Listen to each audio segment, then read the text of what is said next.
Pois bem, gente, muito boa tarde. Estamos iniciando mais um Páginas da Vida para você aqui na Ecológica FM, uma rádio que valoriza a sua história.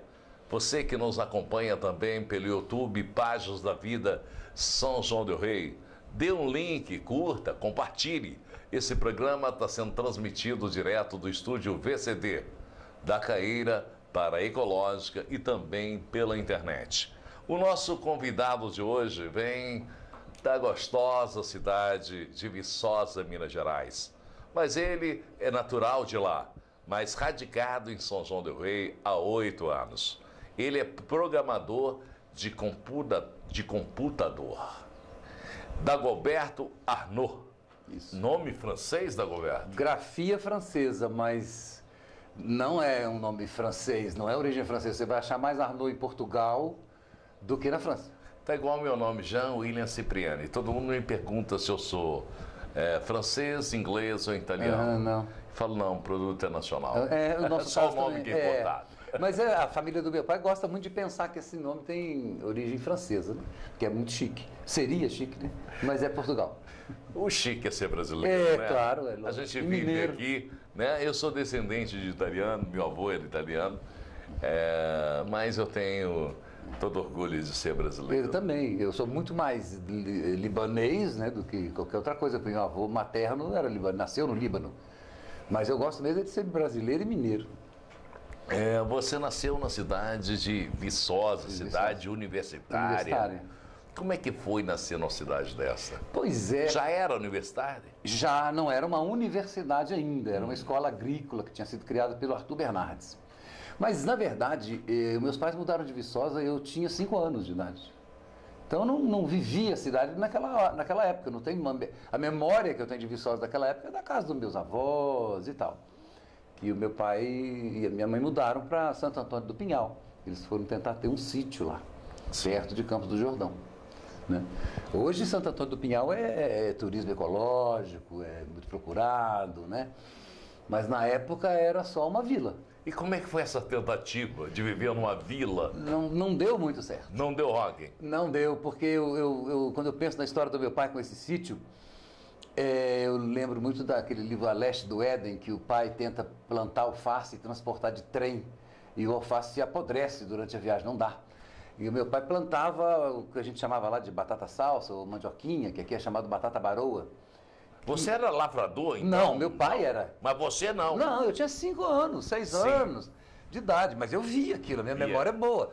Então, e talvez todo mundo saiba, mas batata salsa, batata baroa, como queira, é um dos legumes mais perecíveis que existe no mundo. É uma coisa impressionante. Como é que você vai produzir isso numa vila, perto de Campos do Jordão, que não tem consumo interno suficiente, e entregar isso lá em Pindamonhangaba, em outros lugares e tal, Cotia, ele era da cooperativa de Cotia. Durou 1 ano e pouco, não deu certo. O investimento que ele fez foi longo, foi grande? Assim, eu não tenho esses números na minha cabeça, não sei. Mas era um sítio bom, não era um sítio gigantesco, era um sítio bom, tinha uma casinha modesta, mas uma casinha boa. Ele funcionava com a mão de obra de família ou ele contratava? Contratava, não, eu sou o filho mais velho, eu tinha 5 anos, não tinha como ele usar mão de obra de família. Porque nenhuma. Geralmente se costuma em Minas Gerais fazer isso. Mas eu que sou mais velho, era criança, tinha 5 anos de idade, não tinha como. Né? Eu ia lá no sítio para ver como é que era e tal, mas depois, durante uma fase, nós moramos na casa do sítio. Antes de voltar aí voltou para Minas, voltou para Caxambu. Para Caxambu. E aí em Caxambu, você já estava com 5 anos ainda? Eu cheguei em Caxambu em 58, né? Então com 6 anos, foi isso mesmo. Na verdade, meu pai voltou para Caxambu porque ele tinha nascido lá e o meu avô paterno tinha um hotel lá, hotel esse que existe até hoje. Qual hotel? Hotel Bragança. Bragança. E ele voltou para trabalhar no hotel. E aí ele nunca mais saiu de Caxambu, ficou lá. Até hoje, ele é vivo e está lá até hoje, já trabalhando no mesmo hotel. Não, trabalha ainda. Trabalha no mesmo hotel até hoje. Caxambu, para quem não conhece, é uma estância hidromineral das mais famosas desse país. O circuito ali, São Lourenço, Lambari, Cambuquira. né? É importante. Você chegou a viver em Caxambu durante quanto tempo? Fiquei lá até fazer 13 anos. Eu saí de Caxambu em 66, janeiro de 66, para estudar em Belo Horizonte. Como é que foi a sua infância em Caxambu? Cidade gostosa? É gostosa, mas agradável? gostosa, mas a gente era uma família assim, com pouquíssimos recursos, né? Embora meu avô fosse proprietário do hotel. Meu pai, minha mãe e tal, não tinha muito recurso, não. Então era uma infância como a de todo mundo, soltar papagaio na rua, brincar de peão, bolinha de gude, na rua, sempre na rua, né? À noite, assim, a gente voltava para casa quando começava a escurecer, porque era hora de voltar e tal, e era assim.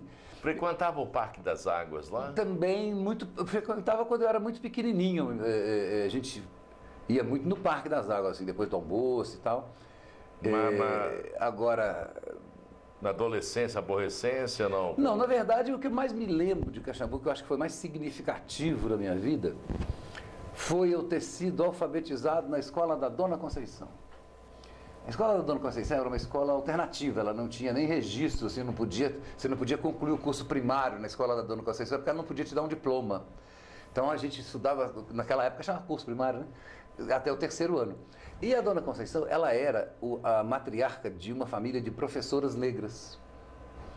Isso teve um efeito na minha vida imenso. Que coisa bacana. Bacana. Era coisa rara naquele período, não? Eu creio que sim, mas ali era uma coisa impressionante. E eu acho que isso foi a coisa mais importante que eu vivenciei em Caxambu, que é o que me faz não conseguir sequer compreender o racismo. Eu não consigo compreender como é que alguém pode ser racista. Né? Isso ainda possa existir, né? Mesmo às vezes escondido. Isso, às vezes disfarçado, às vezes não. Porque eu fui alfabetizado por elas. Eu tenho um sentimento amoroso por elas muito grande. Você era um bom aluno com ela? Eu era bom aluno. Eu fui ficar mau aluno na adolescência, mas quando eu era pequenininho, lá no primário, eu era ótimo aluno. Na adolescência a gente se perde um pouco. Já era careca, não? Não, tinha cabelo pra caramba. Tinha cabelo pra caramba. Ai, que saudade, né? Mas aí na Dona Conceição, na escola da Dona Conceição, acho que teve também uma outra coisa que não sai da minha memória, que é a minha primeira professora, Dona Ivanilda, nunca vou esquecer o nome dela. Ela tinha uma limitação física muito severa, não conseguia andar. E você imagina que naquela época, lá nós estamos falando de 58, 59, não tinha acessórios, não tinha estrutura, que tem hoje, né? Toda essa estrutura que tem hoje para ajudar quem tem limitações físicas. Então, a mesa em que ela dava aula era uma mesa comprida, né?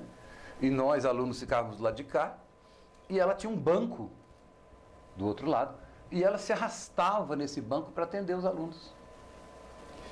Então, eu não tenho na minha memória um outro exemplo de determinação, de enfrentamento da vida melhor do que esse. Graças também à diretora, que era o nome? A Dona Conceição, que é a Dona... De dar oportunidade a uma pessoa com limitações, né? A exercer, a trabalhar. Elas eram todas parentes, todas irmãs. Todas parentes? Todas irmãs. Uhum. E ela tinha didática, essa? Muito, aprendi muito. E assim... Quando eu saí daquela escola, eu fui para o grupo escolar, na verdade eu fui alfabetizado só nessa escola da Dona Conceição. Quando eu fui para o grupo escolar, apesar da minha idade, eu já progredi, já fui para o 2º ano. Já foi para o 2º ano? Porque era muito boa a escola. Depois você entrou no grupo mesmo para poder formar? Grupo escolar, para poder concluir o curso primário e tal. Aí só fez 1 ano desse grupo? Não, eu entrei, fiz 2ª série, 3ª e 4ª. Aí fui para o ginásio, ginásio dos padres, que tinha em Caxambu também. Você ia ser padre ou não? Não, é porque não tinha outra escolha. E isso era uma limitação séria que tinha. E esse ginásio era pago? Era pago.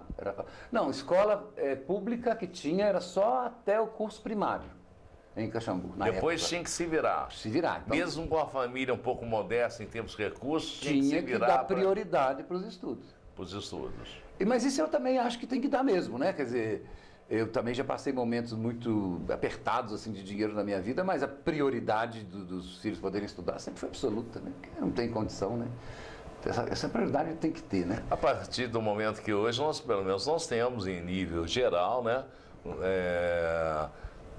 O ginasial, né? A Universidade Sim. Federal, né? Então, naquela época lá já existia até a Universidade Federal em Belo Horizonte, né? Mas em Caxambu não tinha escolha. Então eu estudei nesse ginásio, que também terminava no ginasial, que seria hoje a 8ª série. 8ª série. E não tinha mais possibilidades na cidade. Então eu tenho uma tia, que o nome dela é Marli, tia Marli. O segundo grau, nem pensar, também não tinha lá em Caxambu. Não, eu fui fazer em Belo Horizonte. Seria o científico, né? Científico, isso mesmo. Científico. Aí eu queria muito sair de Caxambu. Aí eu falei com ela, por que a senhora não me convida para morar na sua casa e estudar em Belo Horizonte? A quem que você fez? Tia Marli, a irmã da minha mãe. Sim. Aí minha mãe ficou meio assim, que isso, meu filho? Mas ela falou, não, eu convido sim. E eu fui. Aí em 66, em janeiro de 66, eu fui para Belo Horizonte. Aí sim, fui estudar no colégio estadual. E aí foi muito bom. Vislumbrou uma cidade maior. Você já conhecia Belo Horizonte antes? Não, nunca tinha ido a uma cidade grande na minha vida. E nessa chegada, o que você já imaginou alguma coisa que poderia acontecer na sua vida? Já teve algum tipo de visão para o futuro? Não, Pela cidade que você encontrou? Não, primeiro eu cheguei lá e fiquei encantado. Eu sou encantado com Belo Horizonte até hoje. Eu fiquei encantado, né, de morar numa cidade grande, com acesso às coisas e tudo. Você via coisa que você não via. Não via em Caxambu de jeito Caxambu, nenhum. nem de jeito Viçosa, nenhum. não via nem em Santo Não. Antônio também. E eu tive professores ótimos que me estimularam muito a ler, a gostar de estudar, entendeu? Isso eu acho que é uma outra coisa muito importante, né? Quando a criança descobre o prazer de aprender, estuda a vida inteira sem problema. O ruim é quando estuda por obrigação, né? Isso é E eu tive professores excelentes. E lá morando com a sua tia, você ficou só por conta do estudo ou você teve que trabalhar também para ajudar alguma coisa? Não, ajudar minha tia, não. Não. Eu trabalhei algumas coisas esporádicas, assim, fui cobrador de clube, sabe? Você Cobrar mensalidade. curtia as noitadas, os botecos de BH, para ter algum dinheiro, né? Mas eu era muito novo para curtir boteco, se bem que depois, com 15, 16 anos, eu fui curtir os botecos. Mas aí, quando eu cheguei com 14 anos, ainda não. Mas eu já trabalhava ali, já conseguia ganhar um dinheirinho aqui, outro ali e tal. E fazer um curso de teatro também que você fez? Então, aí quando eu tinha de 15 para 16 anos, eu achei que eu ia viver de teatro. Talvez até por ter lido muito, né? Professores estimulando a ler, a leitura é muito legal. Aí eu fiz seria um vestibular, né? A Universidade Federal de Minas Gerais acho que tem ainda um curso de teatro, chama Teatro Universitário. Eu fiz e fui aprovado. Eu estudei lá um bom tempo. Assim, eu não evolui profissionalmente para essa carreira, né? Por várias razões. Provavelmente por alguma limitação minha também. Mas eu me lembro muito de uma entrevista, nessa época, entrevista do Chico Anísio, que perguntaram para ele, bom, você diria o que para o seu filho, se o seu filho quisesse ser artista? Ele disse assim, olha, eu diria para ele o seguinte, de 400 que tentam, um consegue. E aquilo foi pesado, você vê que eu não esqueço algumas coisas que fazem a gente tomar decisões, né? Certo. E eu você achei sentiu? Pesado, eu falei, não, isso é muito pesado. E eu sou filho mais velho, né? E eu já me sentia obrigado a abrir, de alguma forma, os caminhos para meus irmãos que vinham depois de mim e tal. Tinha essa responsabilidade, tinha. Isso era muito falado, né, na minha casa. Era uma expectativa que eu acabei internalizando essa expectativa, né, de que eu tinha que abrir o caminho para os meus irmãos. Depois eles mesmos foram cada um abrindo o caminho para os outros, mas eu tive que abrir o primeiro. A primeira fase. Primeira porta. A primeira picada ali fui eu que abri. Então, Primeiro degrau. eu estava ali pensando o que eu vou fazer profissionalmente, né? E aí eu vi um anúncio de um curso de programação de computadores. Eu não sei porque a coisa foi tão distante, né? Tão teatro. Tão adverso, né? Porque uma é uma expressão mais natural e a outra é mais técnica, né? Mas tem uma lógica, né? Uma lógica mais cartesiana e tal. Aí eu fui lá no curso e fiz lá os testes que precisavam para saber se eu me qualificava. Me qualifiquei, fiz o curso e me encontrei profissionalmente.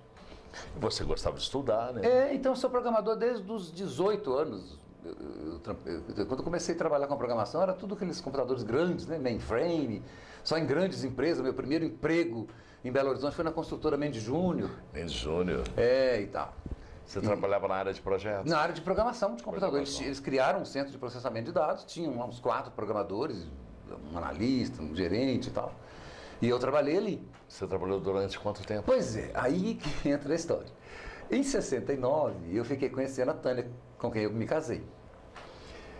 Eu fiquei conhecendo a Tânia através de um colega meu do teatro universitário, que era primo dela, que me apresentou a ela. E... Ela fazia teatro também? Não, ela estudava no Instituto de Educação, normalista. E ele me apresentou a ela numa festa assim, de aniversário, que eu fui junto com ele. Aí, eu já fiquei namorando a Tânia. Você tinha quantos anos? Quando eu conheci a Tânia, eu tinha 16 anos. 16 anos, começou novinho? Comecei a namorar novinho, casei novo também. Que legal. Aí, com 19 anos, eu queria casar, né? Isso pode. Com 19 anos, você queria assumir uma família? Queria casar, de qualquer jeito. Casar. Aí, em Belo Horizonte, o mercado de trabalho era bom, mas era mais ou menos bom só. Bom mesmo era o mercado de São Paulo, para remuneração. Né? Naquela época, em toda a época do chamado Milagre, né? Milagre Econômico do país. Aí um camarada com quem eu tinha trabalhado em Belo Horizonte tinha ido para São Paulo, estava trabalhando lá. E através dele, assim, surgiu uma vaga lá na empresa que ele trabalhava, ele me avisou. E eu fui para São Paulo, fiz lá de novo as provas de qualificação e tal, fui aceito e comecei a trabalhar em São Paulo. E aí, é claro que eu progredi materialmente, aí casei com 22 anos. Que bacana, que legal. Então, foi amor à primeira vista? Foi. E eu conto isso, meus filhos gostam de ouvir contar esse caso. Quando eu vi a Tânia pela primeira vez, foi na festa de aniversário de uma prima dela, eu entrei assim pela porta, ela estava tocando violão sentada assim numa cama, né? Porque antigamente as festas se espalhavam pelo apartamento. Né? E quando eu olhei para ela, veio uma frase assim na minha cabeça: eu vou casar com essa menina. Veio, com certeza. Né? Há quem acredita, há quem não acredite, mas foi isso que eu pensei quando eu a vi pela primeira vez. Você já tinha alguma sintonia espiritual? Eu sou espírita, né? Kardecista, assim, estudo a doutrina espírita. Não sou de frequentar centro nenhum. Sim. Mas eu estudei bastante, de vez em quando ainda estudo, e é o que eu acredito. Por exemplo, isso começou na sua vida, essa doutrina espírita, com quantos anos? Pois é, bem cedo, porque o meu pai é espírita.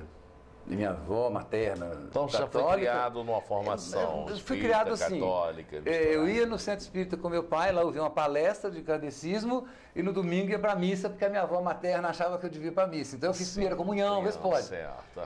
Fui crismado, mas para atender um desejo da minha avó materna.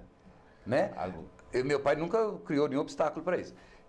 Mas a minha crença mesmo sempre foi na doutrina espírita. Eu sempre me senti mais em paz quando eu tento entender o mundo conforme a doutrina espírita. Então, na visão, na busca, no encontro da Tânia, já isso veio essa visão. Né? Veio. Mas eu acho e acabou se concretizando. Se concretizando. Né? Então é a grande verdade. Eu penso que sim, né? Eu penso que sim. Porque concretizou. Eu acho que era uma combinação lá na espiritualidade.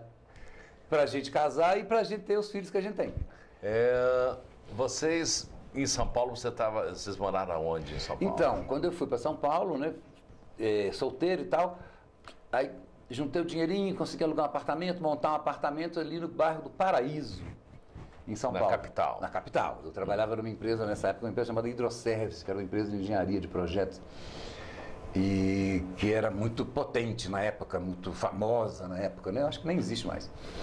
E a Hidroservice foi a que fez o projeto e a implantação do aeroporto do Galeão, no Rio de Janeiro. Que antes era só a base aérea do Galeão, e foi feito o aeroporto internacional.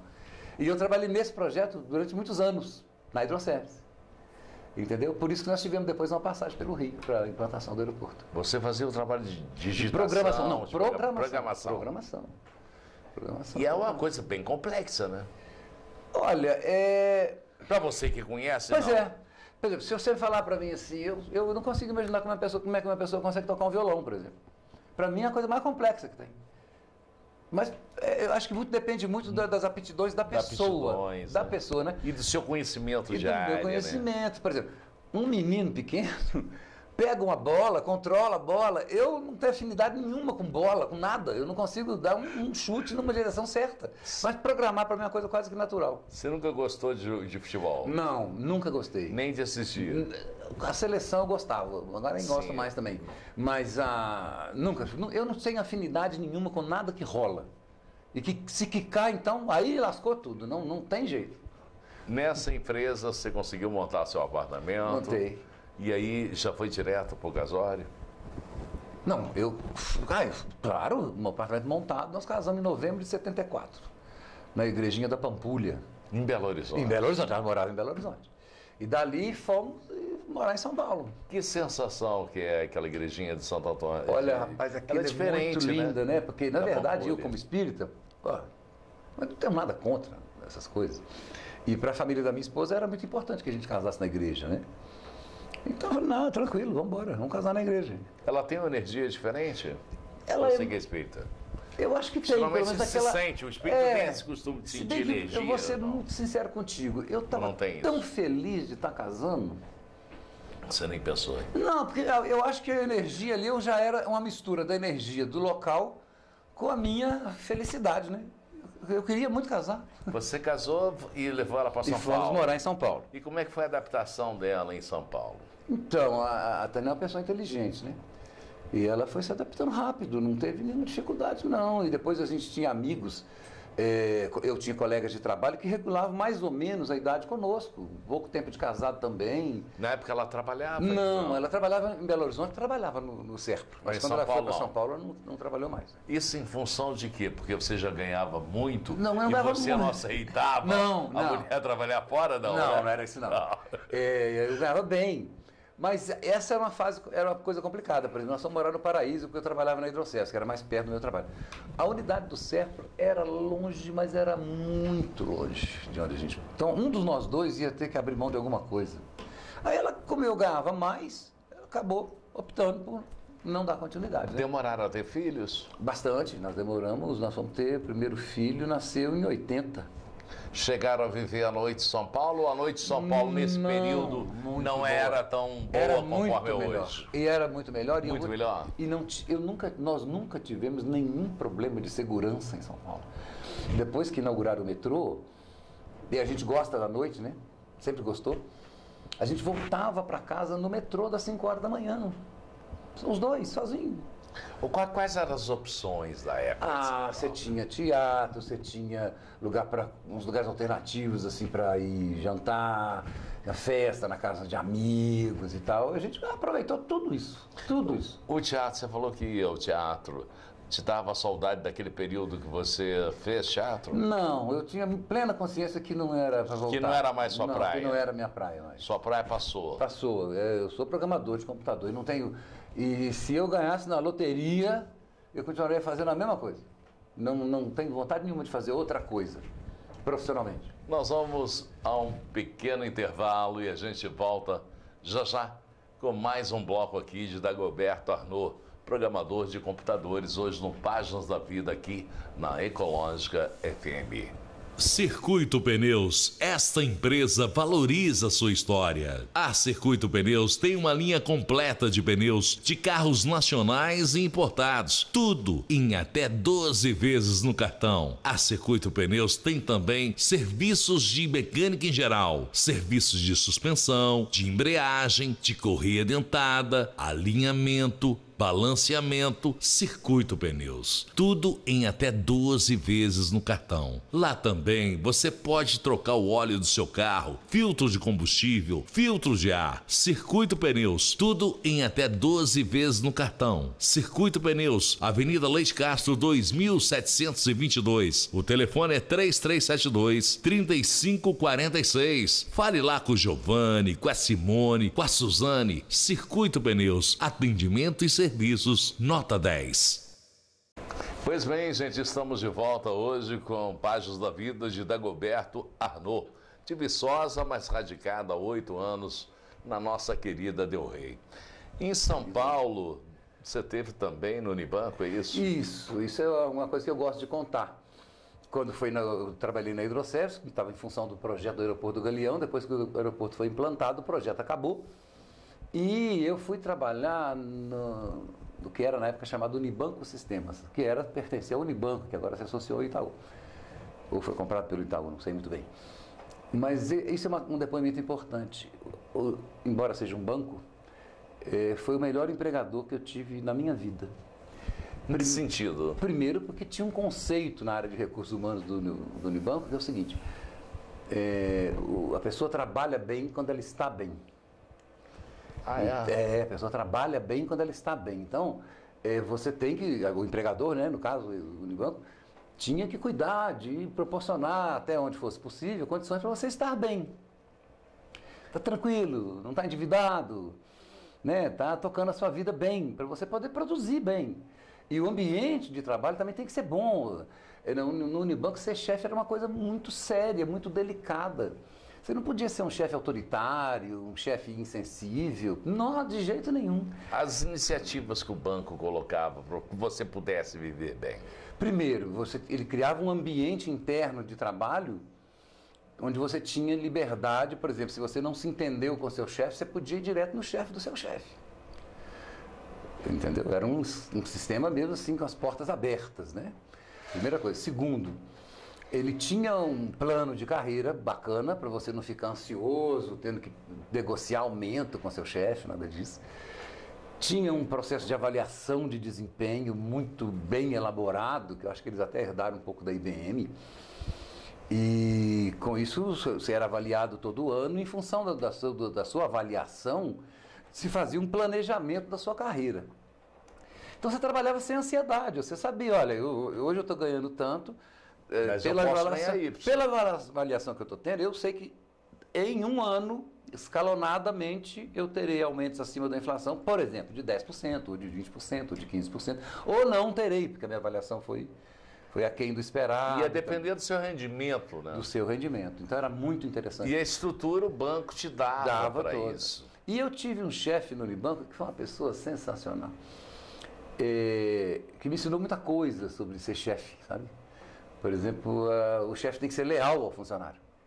Ou seja, se eu digo para uma pessoa que trabalha na minha equipe fazer tal coisa, e depois o meu chefe não gosta do que ela fez, eu tenho que dizer que fui eu que falei para fazer. Eu não posso deixar ele na chuva. Você tem que assumir. Eu tenho que assumir isso.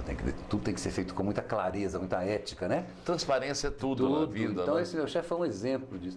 E ele também tem umas coisas que a gente guarda, né? E acabam servindo de bússola em várias situações da vida, né? A gente teve no meu departamento tinha um rapaz que estava muito endividado. Questões dele, de descontrole dele, familiar, sei lá. E aí, eu lembro que esse meu chefe me falou o seguinte: olha, quando uma pessoa está se enforcando, se a gente não der mais corda, ela morre enforcada. Então vamos dar mais corda para ele, vamos arrumar um empréstimo para ele no banco, ajudar ele a pagar as contas, porque a gente não pode deixar o cara morrer enforcado. Parceiro é para isso, mano. Então, agora, veja, isso dentro de uma empresa que é capitalista, que visa o lucro. Então, essas coisas não são incompatíveis com o lucro. A humanidade... Não é incompatível, pelo contrário, é muito mais positivo. Outra coisa que hoje é que se fala, né? Você tinha no Unibanco um horário móvel. Entendeu? Você não era obrigado a chegar às 8 da manhã todo dia. Você podia... Era essencial que você estivesse dentro da empresa de 10 da manhã às 4 da tarde, com um intervalo de 2 horas de almoço.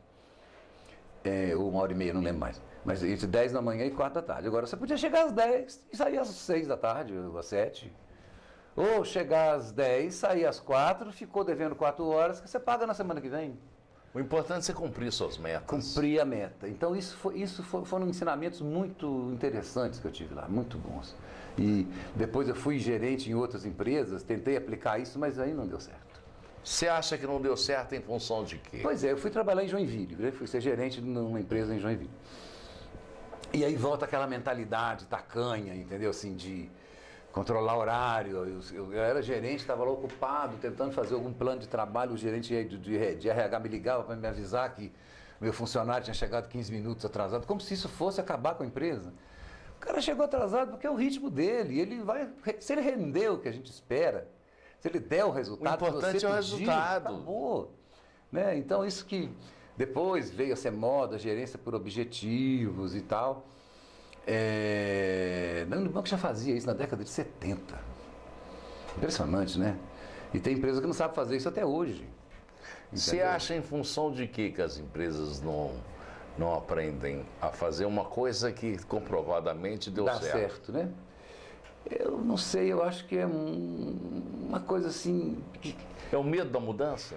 Eu não sei se é só o medo da mudança ou se é o próprio empresário que se coloca em relação ao empregado numa condição antagonista. Porque numa estrutura igual uma Unibanco, que é uma sociedade anônima, os diretores são profissionais, até o presidente. Então, na verdade, nós estamos aqui para conseguir conduzir esse grupo de pessoas a trabalhar colaborativamente e chegar a um resultado. O empresário, quando ele é o dono da empresa, ele se coloca numa posição antagonista, como se ele tivesse que ficar vigiando o empregado, como assim, eu não vou dar um treinamento, porque se eu der um treinamento ele se qualifica melhor e vai arrumar um emprego melhor do que o que eu estou dando para ele aqui. Ou então vai ser meu concorrente. Vai ser meu concorrente. Então é uma coisa, eu acho, a palavra é dura, mas eu acho que é um pouco mesquinharia. Essa é a primeira coisa. E outra coisa que tem é o seguinte, né? As pessoas precisam estudar para fazer as coisas. O fato do cara ter dinheiro não significa que ele sabe gerir uma empresa. Ele pode até saber gerir para o lucro, mas ele não sabe lidar com gente, não sabe fazer as pessoas produzirem de uma maneira bacana, que vai ser boa para a empresa. Isso é boa para as pessoas também têm direito de ser felizes. O trabalho não tem que ser a pior parte do seu dia. O trabalho é uma coisa que você precisa respeitar. Eu gosto do meu trabalho, porque eu vou para lá, eu sou tratado com respeito, eu tenho oportunidades, não é assim? É assim que deveria funcionar. E no Unibanco funcionava assim na década de 70, nós estamos em 2018. Tem muita gente que não sabe fazer isso. Quando você entrou, por exemplo, no Unibanco, foi feito algum trabalho nesse sentido, já mostrando a estrutura de como funcionava isso? Já, a gente faz muito curso lá, e quando eu fui promovido lá, então fiz muito curso de gerência, e a ênfase era toda essa. As pessoas trabalham bem quando estão bem, entendeu? E o chefe, por exemplo, que demitia muito no Unibanco era mal visto. Por quê? Não, já fez uma demissão, semestre passado está fazendo outra agora. Porque às vezes é mais fácil você consertar aquele funcionário que está lá dentro do que você admitir outro. Ou então para criar o mesmo problema dentro de 2, 3 meses. Ou então você contratou muito mal. Né? E uma outra coisa que tinha lá também é muito cuidado. Por exemplo, existe uma coisa que eu chamo de... Acho que eles também chamavam isso de efeito halo, que é o seguinte, por exemplo. O sujeito tem uma característica que você não gosta, mas ele é muito capaz. Mas como ele tem aquela bendita característica que você não gosta, você acaba achando que ele todo é uma porcaria. Ou vice-versa. O cara tem uma característica que você gosta muito. Mas no resto ele é de uma incompetência gritante. Mas por causa daquela característica que você gosta, você preserva. Então isso no Unibanco era muito ensinado, entendeu? Assim, não, vamos ver o resultado, vamos ver a pessoa como um todo. Vamos ver um todo. Vamos procurar um resultado. Vamos ver se fica pelo menos meio a meio. E na verdade tem um livro interessante que foi escrito pelo cara que presidiu a TIT nos Estados Unidos, Chester Barnard. Ele escreveu um livro que em português se chama As Funções do Executivo. Não sei nem se existe para vender ainda. E de cara ele fala isso no livro dele. A função do executivo é levar um grupo de pessoas a trabalhar colaborativamente. Com prazer. Se não tiver prazer, não vão colaborar. Quer dizer, eu sei que eu estou acrescentando uma coisa aqui, eu me reconheço nesse pedaço do resultado, você se reconhece, todo mundo se reconhece e o trabalho vai em frente. Tudo isso eu aprendi no Unibanco e eu acho que o Unibanco merece essa homenagem, embora seja banco. Depois que essa experiência não deu certo em Joinville, criou algum tipo de frustração com você? Comigo muito grande. Muito grande. Primeiro porque, assim, Joinville é uma cidade de ética protestante. Né? E nada contra a religião de ninguém. Mas na ética protestante, se você é pobre porque você é vagabundo. Quando você morrer, você vai para o inferno. Então, de Joinville não tem mendigo, porque ninguém dá esmola. Eu não estou dizendo que esmola resolve os problemas, eu estou dizendo é uma coisa que choca você numa cidade do Brasil não ver um mendigo, porque ninguém dá esmola. Você está entendendo? Então, se a pessoa quebra lá, morre. Na verdade, então, eu tive 2 momentos lá. Um período em que eu fui gerente de informática nessa empresa, que eu ganhava muito bem, eu era convidado até para júri de concurso de beleza. sério, jurado de concurso de beleza. Fui jurado de concurso de beleza. Patrono de formandos, informática, tudo. Quando eu fui demitido dessa empresa, porque houve lá um processo de virada, porque a empresa pertence a um grupo importante, então houve tipo um tapetão lá, né, e trocou o presidente da empresa. Eu fui demitido. Porque todo mundo que foi contratado na administração anterior e que tinha um cargo de alguma importância foi para rua. Justamente, isso acontece, é natural. Aí grupo, eu fiquei muito desapontado com tudo, né? E eu pensei, agora eu vou abrir um negócio para mim. Lá em Joinville mesmo? Lá em Joinville eu abri. Vou ter uma empresa para mim, não vou mais ser empregado. Porque foi muito complicado. Porque você convive num ambiente, por exemplo, que eu tinha que conviver, né? Por isso que eu também acho que eles me demitiram, porque eu não conseguia... Aí que tá, eu não me sentia bem. Entendeu? Uma empresa racista, mas de um racismo absurdo. Entendeu? Isso em função do seu sul do Brasil, você acredita? Eu creio que sim. Eu creio o que tipo sim. De colonização, de cultura. Então é uma cidade, pelo menos ali na empresa, muito racismo. Todo dia eu tinha que ouvir uma piada racista, pelo amor de Deus. Em função de quem? Contra você, não, né? Não, é piada, assim, tá esperando a reunião começar, não tem nenhum assunto bom, em vez de falar de alguma coisa, falar de futebol, de qualquer coisa, vai contar uma piada racista. Entendi. Que eu não consegui. Então, eu também não consegui me integrar no corpo, entendeu? Assim, dos demais gerentes, assim, eu fiz muitos amigos gaúchos. E eles são sensacionais, são completamente... O gaúcho? Sensacionais. É diferente do paranaense? Muito. Eu aprendi muito com os gaúchos, muito da vida. E tenho saudade desses amigos gaúchos até hoje. O que você aprendeu da vida com eles? Primeiro, eles são cultos, eles têm uma mente muito aberta, né? Embora tenha esse estereótipo aí do gaúcho, com faca, com bota, eles são de um cuidado com a família exemplar, único.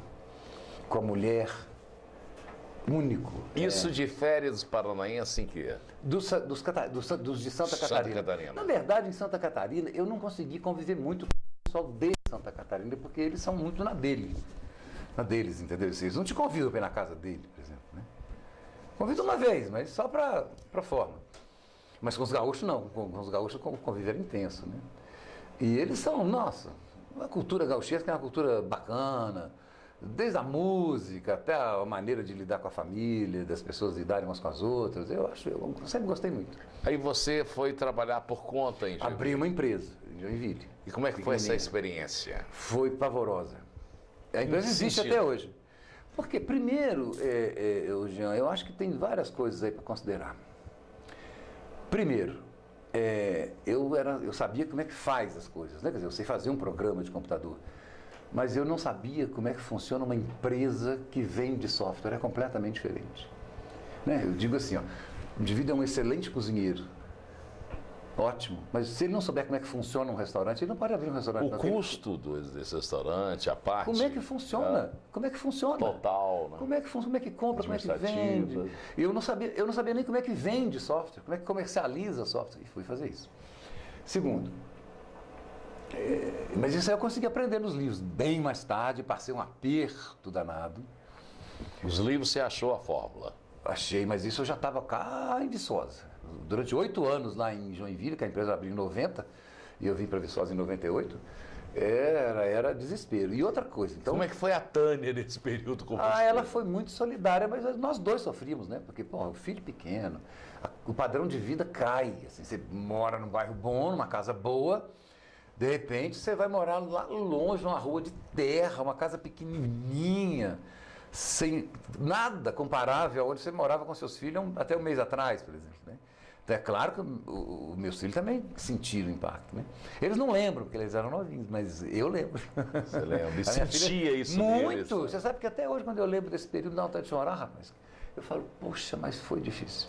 E outra coisa que também é verdade, para a minha geração... Na minha geração, o que você podia almejar na vida de uma família pobre era assim, trabalhar no Banco do Brasil, por exemplo. Petrobras nem falar. Se você conseguisse passar no exame do Banco do Brasil, podia ser até para trabalhar como contínuo. Era a meta de vida. Era segurança eterna. Segurança eterna. Então, resumidamente, eu fui educado, porque era assim que tinha que ser, isso não é um defeito da minha educação. Eu fui educado para ser um bom empregado. Tanto que eu fiz uma carreira rápida. Mas não se falava a palavra empreendedor. Não existia isso na cabeça de uma família que tem pouco recurso. Você não imagina que seu filho vai ser um empreendedor, vai ter um negócio próprio. Nada disso. Né?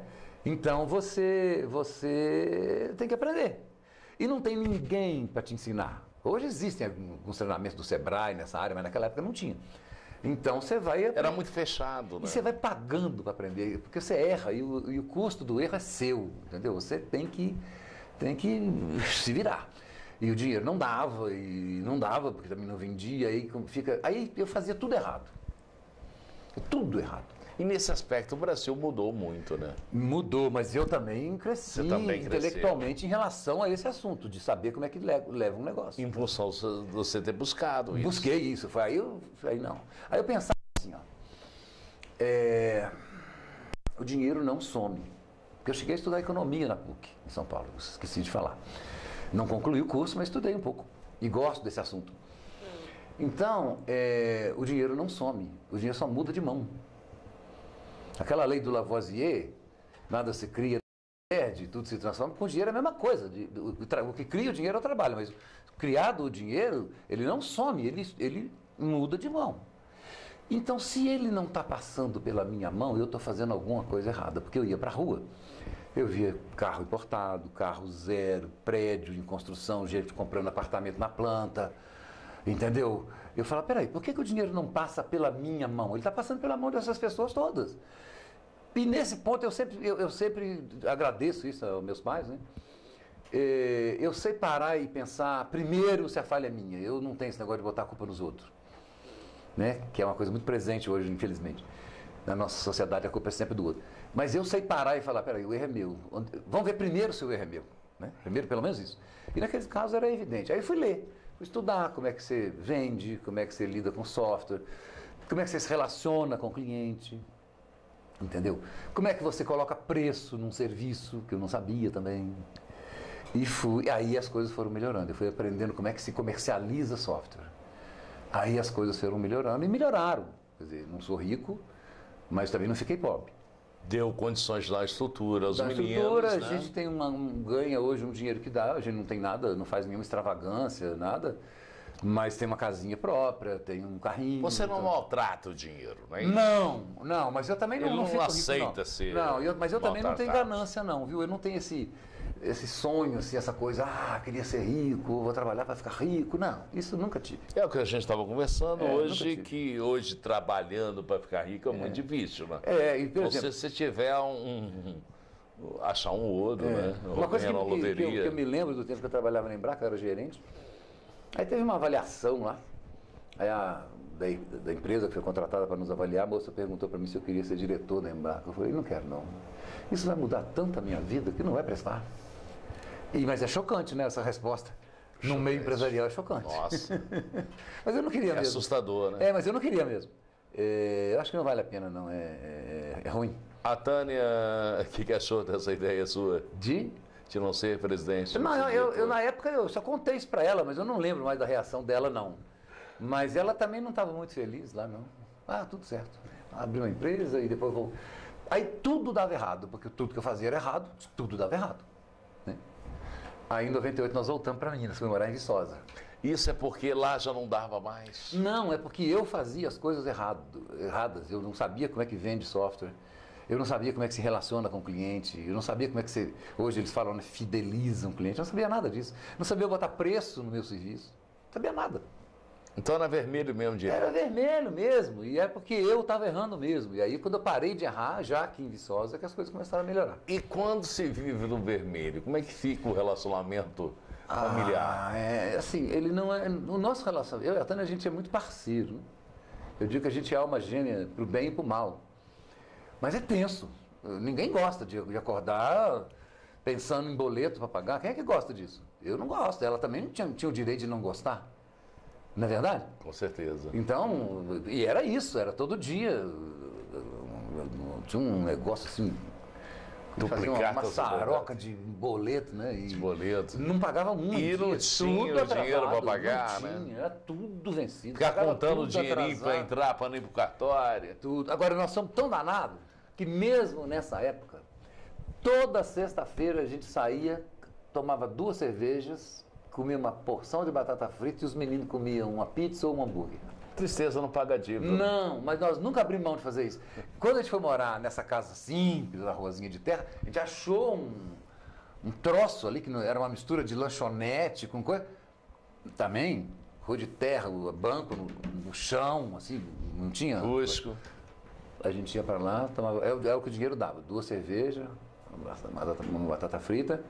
E uma coisa para Débora, outra para o Ivan, às vezes era uma pizza, às vezes era um hambúrguer, às vezes era uma coisa qualquer. Ficava ali uma hora e pouco e embora para casa. A gente vai a um pequeno intervalo e a gente volta já já com mais um bloco do Dagoberto Arnaud, nosso Páginas da Vida de hoje aqui na Ecológica.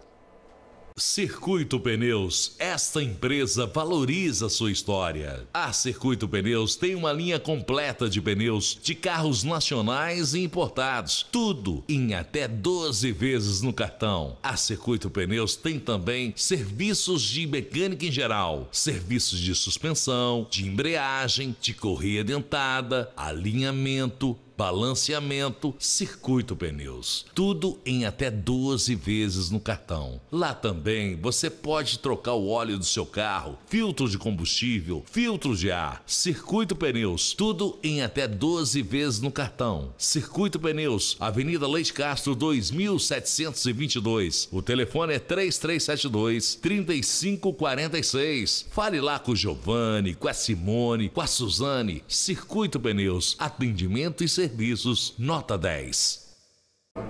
E o Páginas da Vida de hoje, de Dagoberto Arnaud, com 2 filhos, né? A Tânia, que vive... A Tânia, sua esposa, né? A Débora, que vive em Paris, sua filha, né? É a mais velha? Não, o Ivan a mais é o mais nova. velho. O Ivan mora em Belo Horizonte. Mora em Belo Horizonte, trabalha na área de música. Me fale um pouco sobre eles. A primeira coisa que eu quero falar sobre meus filhos é o seguinte. Tem um poema do Arthur da Távola, que logo no início ele diz o seguinte: de todas as minhas modestas dimensões humanas, a que mais me realiza é a de ser pai. E isso é a parte que eu mais gosto da minha vida. Tem mais uma de ser avô também, não sei se você já é. Não sou. Não. Então quando você for, você vai ter que acrescentar de ser avô também, viu? Mas essa é a parte mais bacana. E outra coisa também, por ser espírita, né? Eu acho que paternidade é missão. No meu entendimento, é missão. Você tem um compromisso com 2 espíritos que se encarnaram aqui para serem seus filhos, e o seu compromisso é ajudá-los a se desenvolver e sair do planeta Terra como uma pessoa melhor. Assim como eu acho também que esse é o compromisso de todo mundo. Mas a paternidade eu acho mais solene. Às vezes você falha como cidadão, falha como amigo, falha até como marido, como profissional. São várias dimensões, né? Todos nós temos várias dimensões. São dimensões diferentes. Mas falhar como pai eu acho grave. Não pode. Não estou dizendo que eu fui um pai perfeito, não. Também fui um pai imperfeito. Mas sempre com prioridade para eles e sempre fazendo o que eu acreditava que ajudaria que cada um deles se tornassem pessoas boas. E nesse particular, a Tânia foi uma parceiraça. É claro que você imagina eu trabalhando desse jeito que eu trabalhava para não ganhar nada, eu trabalhava para caramba. Então, a influência da Tânia na formação dos meus filhos foi muito maior até do que a minha, em várias etapas da vida. E foi uma parceiraça. Então, e eu tenho, assim, muita felicidade, né, pelos filhos que eu tenho, assim, porque eles são pessoas muito éticas, muito generosas, entendeu? Capaz de entender o outro, entender o sofrimento do outro, não tem arrogância nenhuma, entendeu? O meu filho, ele é um cavaleiro. Seu filho talvez é o artista que conseguiria ser? Talvez, não sei. Porque você fez teatro, ele hoje mexe com a área de cultura, de som, né? Ele é hold, né? Essa coisa de organizar palco, microfone, afinar instrumento e tal. E já foi a vários shows em que ele trabalhou, né? Assim, na retaguarda, mas fui lá ver o show, ele às vezes conseguia ingresso pra gente e tal. O último que eu fui ver lá, eu e a Tânia fomos ver, foi o do Guilherme Arantes. Guilherme Arantes, ótimo. Com a Orquestra Opus. Nossa, que coisa chique, hein? Foi um showzaço. Então é muito, assim, mas são pessoas que eu tenho muito orgulho deles, entendeu? O seu filho fica em Belo Horizonte. Mora em Belo Horizonte. E a minha filha mudou para Paris em outubro do ano passado. Ela trabalhava em Macaé, numa empresa francesa chamada Schlumberger. E dado a derrota, né, da Petrobras, com todo esse esquema de, enfim, de propina, de tudo, né? Os escândalos do Brasil. Está avançando mesmo uma destruição. Essa empresa Schlumberger ficou com pouco trabalho aqui em Macaé. Mas aí demitiu várias pessoas, mas para minha filha propôs dela ser demitida aqui e contratada na França. Que coisa bacana. E ela é engenheira, Ela né? é engenheira de controle e automação. É sinal de muita capacidade. Eu acho também, viu? Modéstia à parte. Eu acho Com também. certeza. Eu acho que ela foi para lá porque ela merece. E você vê como ela é, né? Ela é uma pessoa que ela reconhece tudo que ela conseguiu, tudo que foi dado a ela pelo governo, entendeu? Mas ela sabe que ela estudou na UFMG, que é uma universidade pública. Ela tem essa gratidão, entendeu? Ela acha que isso é importante. É importante haver bolsa de estudo para as pessoas, porque no meio do curso ela fez um intercâmbio na França. Que legal. Com a bolsa do governo. E hoje ela está na França. Hoje ela está na França, então ela reconhece tudo isso. Isso é muito legal. Uma importância muito grande. Né? E o meu filho é uma pessoa, nossa, é só coração. Você precisa de ver um menino generoso, cuidadoso com as pessoas. Você vê o meu filho com uma pessoa mais velha, assim, você fala, nossa, não é possível. É um cuidado, um carinho, sabe? E carinhoso demais conosco também. Muito legal. O convívio é muito bom.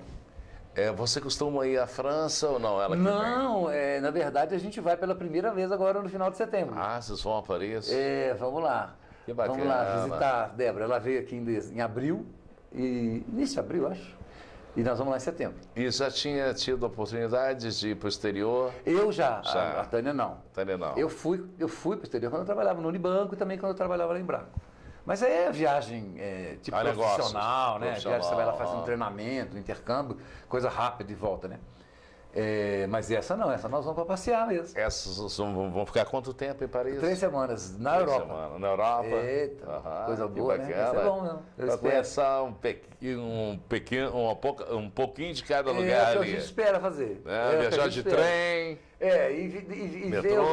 e ver algumas coisas que fazem muito sentido, né? Para mim, pelo menos, para a Tânia também. Por exemplo, eu sempre gostei muito de ler o Sartre, né? Jean-Paul Sartre. E ele e a Simone de Beauvoir costumavam ir num bar em Paris chamado Le Démago. Existe esse bar? Existe esse bar. E você quer ir lá? E ele tomava um conhaque. Eu vou lá e vou fazer o cara me servir o mesmo conhaque que ele servia pro Sartre, mas de qualquer maneira. Que bacana. Puxa, o que custar? Mesmo que eu não compre mais nada. Mas pelo menos fez isso, né? Que você queria. Aliás, eu acho, Jean, que de viagem, que eu já viajei outras vezes também, inclusive com a Tânia, assim, aqui, né, na América do Sul. Eu acho que da viagem fica o que você vê, o que você experimenta de sensações. Assim, se você comprar uma camisa, daqui a um tempo, ou você já enjoou da camisa, ou ela já estragou, não tem mais. Saiu de moda. Não tem mais. Agora, se você vai, se você assiste um show, se você tem uma experiência como essa que eu estou falando aqui, aí isso não sai da sua memória nunca mais. Nunca mais vai sair da minha memória essas coisas que eu vi de show, de música. Não, eu citei agora há pouco o Guilherme Arantes, mas eu já vi show com Astor Piazzolla, já vi show com Fagner, com o Caetano Gil, Bethânia e Gal lá, os Doces Bárbaros. Fantástico. Essas coisas ficam na sua memória para sempre. Isso é que te enriquece, eu acho. Você chegou a assistir os Doces... No Rio de Janeiro, no Canecão. Que bacana. Eita, então, muito bom. Muito bom. É uma sensação que não tem... Você pode... É a questão que é uma visão que não se apaga. Nunca mais. Nunca mais. É uma visão que não se apaga. Você pode ficar cego, que essa sensação jamais você vai perder. E porque também quando você faz isso, você fica ali no aqui e agora, né? Você está vendo aquele show, você está totalmente focado naquilo que você está vendo. Então você desfruta daquele momento de felicidade muito grande, né? Porque eu acho, né? Não só eu, muita gente acha, que você é feliz quando você está no aqui e agora, né? E um show, uma viagem te coloca no aqui e agora, né? No aqui e agora. Aí você fica feliz. Você voltou para Viçosa. E aí, como é que foi a sua experiência em Viçosa? Então, voltamos para Viçosa, voltamos numa situação financeira difícil. Difícil. Né? Quer dizer, entrava dinheiro, mas ainda era muito difícil. E aí que eu tinha essa percepção, né? O dinheiro não passa pela minha mão porque eu estou errando. Então, eu vou aprender. Então, eu ia atrás, procurava livros, procurava Primeiro, deixa eu contar que eu voltei para Viçosa principalmente por causa da internet, né? Porque com a internet eu posso trabalhar onde eu quiser. Ah, foi em função disso. Para mim, a internet é uma libertação. Eu tenho clientes, não são tantos, mas tenho clientes espalhados nos vários estados do Brasil. Desde Santa Maria, no Rio Grande do Sul, até no Amapá eu tenho cliente. Mas que bacana. Tudo pela internet. Entendeu? Então isso é uma coisa boa. Né? Tem cliente de São Paulo, Osasco, Belo Horizonte, por aí vai. Então, o primeiro passo foi em função da internet. A internet é que me libertou. E Joinville é uma cidade muito cara. E as coisas já não estavam dando muito certo, voltando para Viçosa. Né? Onde eu nasci, eu tinha familiares lá, ainda tenho. E aí as coisas começaram, e aí eu comecei a fazer esse estudo, estudar mesmo, comprar livro, ler, estudar, refletir, o que eu estou fazendo de errado. E fui percebendo que eu estava fazendo muita coisa errada. E fui mudando, porque também não adianta saber e não mudar, né? E fui mudando e as coisas foram melhorando. Melhorando, então, mas não foi assim imediato, né? Vamos pensar que as coisas começaram a melhorar mesmo para mim em 2002. Isso que eu cheguei em Viçosa em 98, então foi 98, 99, 2000. Então levou um tempinho. Tudo aprendizado, né? Aí eu percebi que eu tinha que fazer uma nova versão. Mas já apanhava menos, né? Apanhava menos. Porque eu tenho um software, né, que eu vendo. Um software para clínica e consultório. E ocasionalmente você tem que fazer versões novas disso, porque a concorrência anda para frente. Você tem que andar também. Então, nesse período em Viçosa, que eu fiz uma nova versão do programa, que ficou pronta no ano de 2000. E aí começou a melhorar. Mesmo para uma melhoria mais significativa, mesmo começou foi no ano de 2002. Já que você desenvolve esse software, você desenvolve ele e comercializa eles também. O contato de telefone? Telefone, e-mail, hoje em dia, WhatsApp, tudo. Qual o telefone? Meu? Seu, para contato? Que é 32, né, que é o DDD da nossa cidade, 88320959. Voltando ainda em Viçosa, você ficou mais quanto tempo lá? Então, ficamos até o ano ficamos 12 anos, né? Saí de lá em 2010. E já saiu de lá com estabilidade? Já. Ou veio buscar ela em São João? Lá as coisas começaram a melhorar. Não, lá as coisas começaram a melhorar. Os meus filhos ficaram independentes, a minha filha formou, o meu filho foi para Belo Horizonte, sempre tentando trabalhar nessa área de som, e encontrou uma pessoa lá que foi um anjo da guarda para ele, né? Que é o Emir, que já não está mais aqui. Mas... E abriu espaço para ele, abriu a porta. Não, acolheu ele, ensinou tudo. O abecedário. Do som, ensinou assim, como quem quer o bem mesmo, sabe? Aquele oficial que ensina o aprendiz, assim, e dava bronca, cobrava, entendeu? Era seu amigo? Não, aconteceu na vida dele. Esse encontro, né? Através de um ex-cunhado meu que conhecia o Emir, que falou sobre o meu filho com o Emílio, e o Emílio acolheu o menino lá e foi um anjo da guarda na vida dele. Sempre vou lembrar dele com muito carinho. E o Ivan hoje está independente e tal. E eles ficaram independentes, eles moravam em Viçosa, quer dizer, a Débora já estava lá em Macaé, trabalhando, e nós, enfim, lá em Viçosa só nós dois.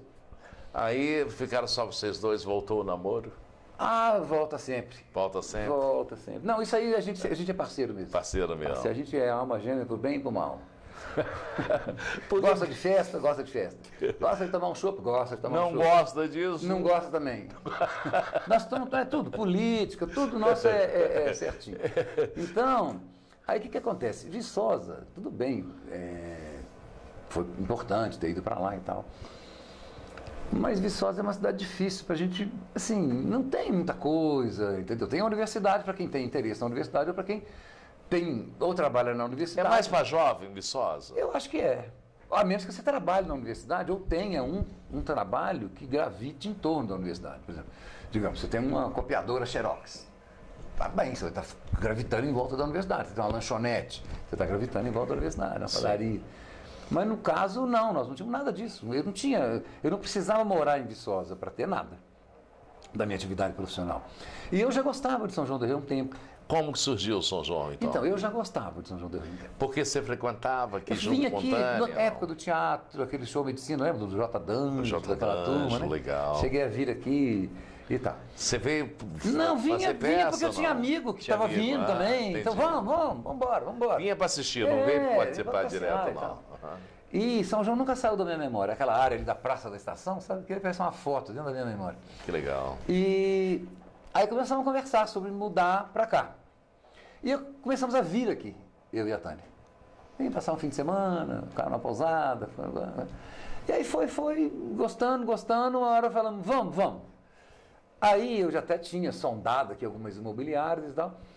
Quando decidimos, vamos, foi no fim de semana. Na segunda-feira, quando eu liguei para a primeira imobiliária da minha lista, ela tinha um apartamento que era exatamente o que a gente precisava, numa condição que a gente podia pagar, numa condição que a gente podia alugar, porque a gente não tem fiador aqui, a pessoa na época aceitava esses depósitos e tal. E pronto, deu certinho. Dia 28 de agosto nós desembarcamos aqui. 28 de agosto. Felizes da vida, e estou feliz até hoje. Que bacana, hein? Que bacana. Aí moramos lá, ali no Segredo, né? E depois, agora em março do ano passado, a gente comprou essa casinha lá na Colônia. Uma casa pequena, mas é muito boa, muito gostosa, a gente está muito feliz lá. A Colônia cresceu muito, tem estrutura muito boa. Muito, e é muito bom morar lá. É frio, viu? É mais frio do que aqui, o centro, mas é bom demais de morar lá. Em função de amigos, São João del Rei, você conseguiu aqui em um ninho maior consegui de também, amizades? Consegui, mas principalmente aqui eu me aproximei por interesse e tudo. Lembra que eu te falei que eu acho que a paternidade é uma coisa muito solene, né? E aqui eu me aproximei muito do movimento aí de combate à homofobia, né? De tanto ver o sofrimento desses meninos aí que o pai põe para fora de casa só porque ele ama uma pessoa do mesmo sexo. Brincadeira, né? Eu não consigo compreender como é que um pai coloca um filho para fora de casa. Não entra na minha cabeça isso. Mas põe, muito. E eles sofrem muito porque a rejeição familiar para eles é a mais dolorosa, né? Eu acho que quando há acolhimento, aceitação no âmbito familiar, eles até enfrentam a homofobia na rua. Mas quando não há aceitação em casa, é muito triste. Eu me envolvi muito com eles assim e conheci pessoas maravilhosas. Militei nesse movimento aí um bom tempo. E ainda que tipo de movimento é desenvolvido para que a coisa possa ser mais saudável? Porque é uma coisa que vem desde a época de quando o mundo é mundo, né? Não, a homofobia não. Não, eu digo assim, o terceiro sexo, encara com poder. A homossexualidade é uma situação natural. Desde que existe o ser humano na Terra, existe em índio, tem mais de 400 espécies de animais que têm relações... Desde que o mundo é mundo. Desde que o mundo é mundo. Mas isso muda, essa cultura, né, da sociedade muda no sentido de rejeitar isso muito por outras influências, né, que também não quero ferir a susceptibilidade de ninguém, não vou entrar nisso. Mas o que faz mudar a homofobia é falar, dar exemplo. Dar exemplo, assim, olha, não, eu tenho uma filha lésbica, mas eu acolho a minha filha e tenho o maior orgulho dela. Ela não vai deixar de ser a sua filha em função disso. Pelo contrário, você vai protegê-la mais, vai amá-la mais. Assim, e através dela eu conheci muita gente que sofre, sabe? Conheci muita gente, assim, conheci um rapaz que não sabia como contar para os pais católicos e tudo. Aí eu também, sempre também, quando, assim, eu acho que você tem que aprender as coisas. Aí eu fui ler tudo que eu conseguia entender sobre sexualidade humana, tudo. Que eu conseguisse entender, coisa muito técnica não. E tem muita coisa para ler, e aí você fala, você dá exemplo, entendeu? Exemplo como pai, exemplo como amigo, e a gente faz vários, já fizemos, né, participamos de manifestações na Câmara dos Vereadores aí para a criação de um Conselho de Defesa dos Direitos LGBT, ainda na época do governo do Elvésio. Agora esse conselho está meio destruído. E fui nas paradas aí com eles, dando exemplo, né, de que o amor não hostiliza, o amor não rejeita, o amor acolhe e ampara e protege, não é verdade? Até porque se você tem um filho homossexual, principalmente homossexual, se for masculino, ele vai precisar de muita proteção, porque hoje há muita hostilidade, né? Em relação ao jovem gay, então apanha na rua mesmo, né? Quer dizer, você acha que isso... até assassinado. Você acha que isso hoje está pior do que antes? Eu acredito que tem melhorado essa situação. Aqui em São João del Rei eu noto que melhorou. E eu gosto de pensar que eu devo ter dado uma grama de contribuição para essa melhoria. Mas quando eu cheguei aqui, a gente ainda não via como você vê hoje. Hoje você vê casais masculinos e femininos andando de mão dada na rua. Bem natural. Você não via isso, né? Mas você acha que a universidade também abriu esse espaço também? Olha, da atividade que pode acontecer de combate à homofobia na universidade, eu não conheço. Eu não conheço, porque eu não sou do meio acadêmico, né? Então eu não sei o que espero que esteja fazendo. Tipo de trabalho nisso. Espero que esteja fazendo. Não sei se faz. Eu digo que por São João ser uma cidade universitária, eu, por exemplo, não só de faculdade, não só de universidade federal, mas também privada, né, particular, eu creio que em função dessa situação a coisa tenha ficado mais normal. Eu imagino que sim, e também porque eu espero, né, que no meio acadêmico não haja. No passado já foi mais difícil aqui. Eu imagino que sim. Agora, eu noto que na cidade existe uma naturalidade avançando aí, de maneira que os jovens gays podem se colocar com mais autenticidade nos ambientes, na rua, entendeu? Sem ficar encolhidos, né? Sem ficar com receio, com medo de ser agredido, né? Eu acho isso ótimo, acho isso muito importante. A minha casa é predominantemente frequentada por homossexuais. E é ótimo, eu gosto muito deles e eles são pessoas extremamente inteligentes. Outra coisa, capazes, né? Porque o gay, quando ele chega a ter um trabalho... Amigos. E quando ele chega a ter um trabalho profissional de alto desempenho, é porque ele é uma fera mesmo, porque ele teve que vencer muita coisa para chegar lá. Vencer obstáculos na escola, no mercado de trabalho e tal. Então, quando o cara chega a ter um desempenho profissional bacana, é porque ele é fera mesmo. E outra coisa, eles são... como é que eu vou te falar? Um casal homossexual vai respeitar muito mais a sua casa do que um casal hétero, por exemplo.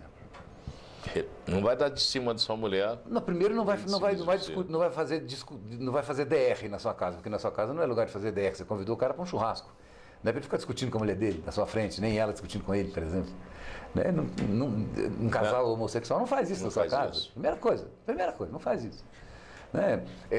São assim, educados, participam, assim, eu quero tomar um drink, eu sei fazer um drink, vou fazer, sabe, uma coisa tranquila, gostosa, sabe? É muito bom o relacionamento com eles, gosto muito.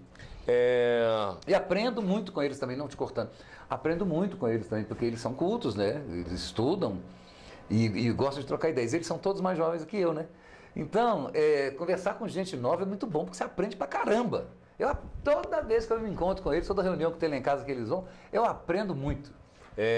Essas reuniões, existe uma associação? Não, é uma coisa social mesmo, né? Social mesmo. A gente tem idade para ser pai e mãe de vários deles, então acaba tendo aí esse acolhimento, vamos dizer assim. Além desse trabalho junto aos gays, qual é o outro tipo de trabalho que você faz junto à comunidade? Não, social não, só esse mesmo.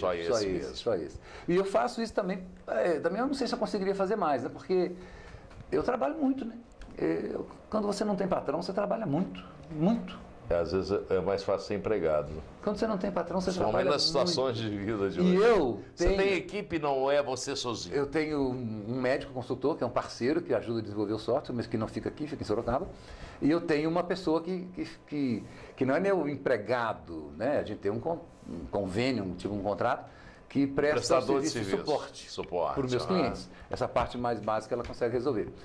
Agora, para você não ter patrão e ter um negócio próprio, você tem que ter uma autodisciplina feroz, né? Então eu tenho. Então às 8 horas da manhã eu estou a postos, paro meio-dia, às 14 horas eu volto e vou até às 17, todo dia. E, por exemplo... Então também não daria muito para fazer mais coisa, entendeu? Desculpa. A parte sua do lazer continua como era naquele período lá de Joinville? Não. Tem seu espaço ou não? Não, lá... Hoje seu lazer é sua casa? É outro. Então, lá em Joinville, não é Joinville, é litoral, né? Você ia pra praia e tal, né? Era próximo, né? Muito próximo. Na verdade, Joinville é no litoral, só que a cidade de Joinville não tem praia, tem mangue, né? Mas você anda assim na estrada, ali, 40 minutos, você já está em praias excelentes. Bombas, Barra Velha, Camboriú. Itapema, Camboriú. A gente gostava mais de Barra Velha, Bombas e Bombinhas a gente gostava também. São Francisco do Sul também, aí já numa outra direção, mas é rapidinho, você está lá, meia hora você está na praia. Hoje em dia a gente muda com o tempo, né? Graças. Então, hoje em dia o meu hobby é cozinhar, eu adoro cozinhar. E aprender a cozinhar. Então, na minha casa, a gente fez uma cozinha caipira lá no fundo, que não tem fogão a lenha, porque se tivesse fogão a lenha eu estaria excluindo a Tânia, porque ela não ia saber lidar com isso. Ele tem um fogão que é a gás e imita um fogão a lenha. Mas o hobby é esse, é juntar para fazer comida e tomar cerveja e contar caso. Que bom, hein? Ele adora cozinhar, eu adoro comer, o Ayrton também adora comer. Pronto, já vamos sair daqui marcados. Vamos sair daqui marcados já. Dagoberto, tem mais algum detalhe que você gostaria de colocar que ficou faltando nessa página da vida sua que foi importante? Olha, uma coisa que eu acho que eu gosto de falar disso, que é o seguinte, eu já morei em muitos lugares, eu nunca morei numa cidade tão acolhedora quanto São João del Rei. Uma cidade que acolhe. Não sei, as pessoas tratam você bem, te acolhem, assim, é bacana, entendeu? Você não é tratado aqui como um forasteiro que não tem direito de dar palpite nos problemas da cidade, nada disso. Até outro dia eu vi estava conversando com um amigo meu, que é de Santos Dumont, eu falei com ele, você é de São João? Ele falou assim, não, eu sou acolhido. Eu adorei isso. Então eu também sou acolhido, entendeu? Porque é muito bom morar aqui e eu me sinto acolhido aqui de verdade mesmo, entendeu? Me sinto feliz aqui. Talvez, é claro, eu também devo ter alguma educação que provoca nas pessoas uma reação amistosa comigo, né? Mas eu me sinto muito acolhido aqui, muito feliz aqui. É uma cidade acolhedora, mas é muito acolhedora. E você não comentou nada sobre essa passagem que você teve, mas você viveu também no Rio de Janeiro. Foi 1 ano e meio, eu estava pela Hidroservice, e a Hidroservice era encarregada do projeto do Galeão, de implantação também do projeto, do sistema de informática do Galeão. E eu trabalhava na Hidroservice, na área que cuidava do sistema de informática do Galeão. Então eu fiquei no Rio 1 ano e meio, que foi o período de implantação. O aeroporto foi inaugurado em fevereiro de 77, época do governo Geisel ainda. E logo depois acabou o projeto, aí eu voltei para São Paulo. Eu fiquei lá 1 ano e meio, mas foi 1 ano e meio só de trabalho. Morava no Rio de Janeiro, morava muito bem, aliás, né? Porque quando você vai para uma empresa, a empresa que vai pagar o apartamento, você morava muito bem. Frente para a praia? Quase, de frente para a Lagoa. Lagoa. Freitas, coisa mais linda. Área nobríssima. Nobríssima. Meu prezado. No mesmo prédio que eu morava a Vanusa e o Vanucci. Que isso? Eles moravam na cobertura e eu morava lá no meio. Mas era assim, o aeroporto... Dá para fazer caminhada em volta da lagoa. Daí que eu vou te contar. O aeroporto é na Ilha do Governador. Sim. Eu morava lá, no Jardim Botânico. Uma área nobre também, muito boa. Então a Kombi passava para me pegar às 6 da manhã e me entregava às 8 da noite. Aí você não quer passear mais, você não quer fazer mais nada. Só fim de semana que ia à praia, uma coisa, mas não aproveitei nada da cidade. Exceto assim, show dos Doces Bárbaros no Canecão, show do Fagner lá no Teatro Teresa Raquel, essas coisas a gente ia ver. Mas era só fim de semana. Durante a semana eu não conseguia fazer nada. Tânia, gostou? A Tânia gostou porque ela tinha mais, eu tinha parentes do Rio também, aí ela tinha mais possibilidade de desfrutar a cidade, né? Porque ela não tinha que ir pro Galeão comigo, né? E o Galeão era longe. Era muito longe, a gente ia numa Kombi. Você vê como é que é a juventude, né? E a recepção do carioca? Você falou da recepção do São Joanense. Com todo, se tiver algum carioca nos ouvindo aí, vai me desculpar, mas é difícil. É difícil. O carioca, ele é muito legal contigo na rua. Né? O carioca tem uma fama, né? Ele fala assim, vai lá em casa, mas não te dá o endereço. Né?